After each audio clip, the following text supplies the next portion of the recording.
I'm Bailey Bates. Here are your headlines from Central Texas. A Coppers Cove police officer was killed in the line of duty, and the entire Central Texas law enforcement community is in mourning.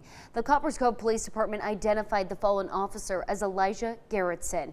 6 News reporter Juliana Jackson was at the memorial where the community is coming together to remember a man they say had the brightest smile and the biggest heart. Super good guy. Knowing that he was a father about to get married to. On January 10th, 27-year-old Elijah Garretson was killed on the line of duty during an officer-involved shooting. DPS identified the suspect as 26-year-old Jamison Cavazos. After the shooting and a long negotiation with law enforcement, Cavazos committed suicide. With the mindset knowing it could happen, but for someone like him to really face that final mission, their life on the line, he was willing to do it. Ethan Squigley graduated from the police academy alongside Garretson. Now he wears the badge for Harker Heights Police. It just shows what a figure he was. At Garretson's patrol unit, he returned to honor his friend and classmate. We all go into it, knowing it might happen. People who knew Garretson and people who didn't came by to pay their respects.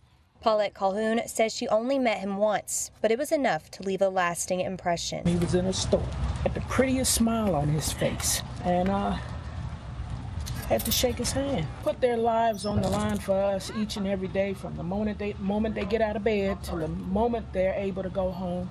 And unfortunately, he was one of the people that could not make it home. Officer Garretson leaves behind a 5-year-old daughter and a fiance who he was set to marry in April. Across Central Texas, the community is standing in solidarity with Coppers Cove and will never forget Officer Garretson. Now God has another wonderful angel up there with him. And that was Juliana Jackson reporting. Governor Greg Abbott's spokesperson released a statement saying, quote, "The governor and first lady mourn the tragic loss of Officer Elijah Garretson and pray for his family and loved ones. Attacks on our men and women in uniform are unacceptable.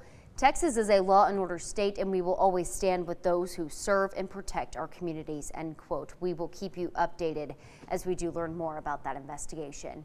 Meanwhile, Troy City Council is deciding whether to keep a law firm on board to help the police department improve how it operates. This comes after 3 police officers resigned from the department over the span of a week. 6 News anchor Adriana Alexander has a look at the department's plans moving forward. The law firm Hyde Kelly is looking to extend its partnership with the city to provide mentorship to officers and guidance to the current police chief. Months ago, the city spent about $25,000 to pay the law firm to investigate a complaint related to the police department. In a sit-down with Troy's city administrator and police chief last week, both declined to say what the initial complaint against the department involved. As for the officer who resigned last Monday, Police Chief Jeremy Gooch said he left after accepting an opportunity with another agency. Just days later on Thursday, 2 more officers submitted their resignations. City officials have not yet said why those officers left. Hindsight's always 20/20. You look back hard enough, you're going to find mistakes. But we're not interested in going backwards. We're interested in moving forwards. Any extension of the partnership would require the city to continue paying for the law firm's services.